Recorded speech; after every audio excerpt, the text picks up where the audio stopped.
dan a yanzu an ba yan bid'a kuɗi akan harkar tafiya shari'a, za su yi amfani da watan maulidi wajen zagin ahlus sunna da cin mutunci, kuma za ku gani abu sun fara to za su yi ta yi, an biya su ne an tafi an ba su, mai son kujerar umara an bashi, mai son aikin hajji an bashi, wanda zai kaza duk an bashi, wai su yi wannan dan a kare shari'ar musulunci. Sun manta wa man nasru illa min indillahi al-aziz al-hakim, wa man nasru illa min indillah inna allaha azizul hakim. Kai da ne tun uban yana da rabe yi ba abin da yi, waye zai dakatar da tafiyar musulunci dan girman Allah?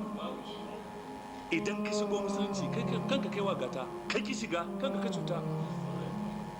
Motar shari'a za ta tafi, ba sharadi bane mu ci nasara yau gobe ko jibi, mun ta'allaka cin nasara din a hannun Allah, shi yafi sanin lokacin da ya dace. Ba sharadi bane sai mun kawo canji a zabe mai zuwa, fata ne muke a wurin Allah, in a cikin hikimar sai ya ga ba haka yafi dacewa ba, mun yadda da abin da ya zartas.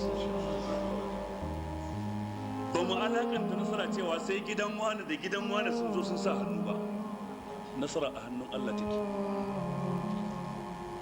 Ina fata ko kar ku yadda wai dan wani ya ja da baya ku ji haushi, kan sai cuta, bai cuta addinin musulunci da komai ba, kan sai cuta. Mu yadda muka dauka nasara ba a hannun Allah ta, ba a hannun kowa take ba, a hannun Allah take shi kadai, a hannun Allah take shi kadai, ba ta hannun wani mutum cikin mutane.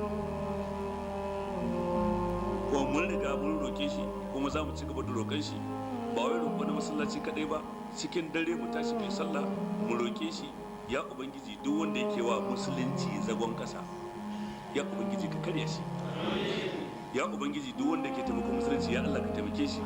In sun isa sai wannan addu'ar yadda muke yi. Sunan wa muka ambata yanzu muka yi wa mummunan addu'a? Babu.